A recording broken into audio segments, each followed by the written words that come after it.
Bonjour à tous, mes sixièmes. Je vais débuter aujourd'hui une leçon que je vais vous faire passer à travers YouTube. Alors, je débute complètement dans le domaine, j'espère que vous me pardonnerez toutes mes erreurs de débutant. Je me suis dit que ce serait peut-être plus simple pour vous de suivre cette leçon de manière un peu plus visuelle plutôt que d'avoir plein de fiches à copier, à photocopier, à vérifier, etc. etc. Voilà. Donc, on continue la leçon sur les mythes de l'Antiquité. Donc on va débuter la leçon et durant cette leçon, je vous ferai la correction de l'exercice que vous avez fait sur la vidéo sur Rome. Les Romains, comme les Grecs, sont polythéistes, c'est-à-dire qu'ils adorent plusieurs dieux. Euh, Ils ont beaucoup de dieux communs avec les Grecs, même s'ils ont souvent changé leur nom. Par exemple, Zeus, pour les Grecs, ce sera Jupiter, pour les Romains, Athéna, c'est Minerve, voilà, par exemple. Alors, il y a des auteurs antiques qui ont raconté le mythe de la création de Rome, la fondation de la ville de Rome, légendaire, Romulus, descendant des dieux, qui aurait créé la ville,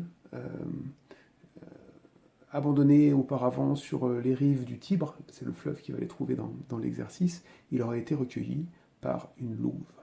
Une louve qui l'aurait nourri, puis ensuite il y aurait un couple de paysans qui l'aurait éduqué comme son enfant. Cependant, cette histoire est absolument tragique, puisqu'il n'y avait pas que Romulus, il y avait son jumeau, Rémus, et l'histoire raconte qu'en fait Rémus aussi aurait voulu créer une ville, et que, jaloux du choix des dieux, il s'est disputé avec son frère, et que Romulus a tué Rémus juste avant la création de sa ville. Donc c'est vraiment une histoire assez terrible, comme les Grecs et les Romains adorent. Ce qui est très intéressant avec cette histoire, c'est que le mythe, la légende et la réalité se rejoignent en partie. C'est-à-dire que les auteurs, euh, les auteurs romains disent que l'histoire s'est passée sur le mont Palatin. Le mont Palatin, c'est une colline de Rome. Rome, c'est la ville aux sept collines.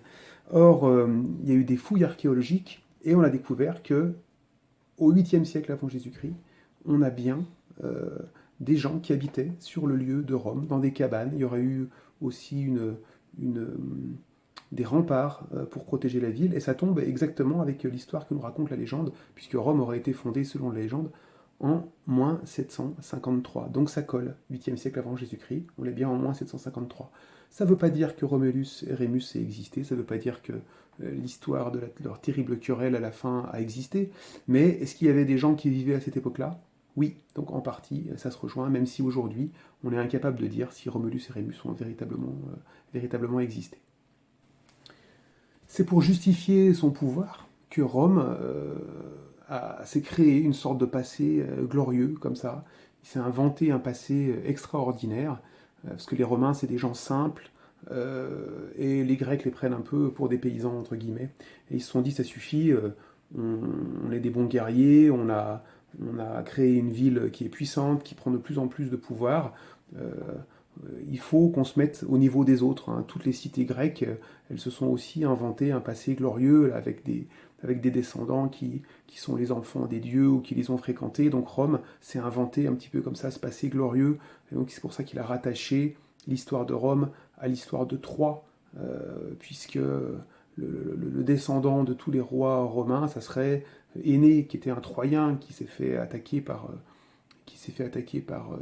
Ulysse et par ses compagnons, selon la légende de la guerre de Troie. Du coup, cette volonté de s'accrocher à un passé mythique, à un passé légendaire, les empereurs romains l'ont mis en avant.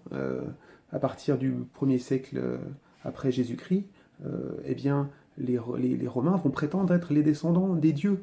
Euh, Par exemple, Auguste, le premier empereur romain, Octave Auguste, il est représenté sur des statues euh, avec les références à un passé glorieux et mythique. Par exemple, on sous-entend qu'il est le descendant de la déesse Vénus. D'accord?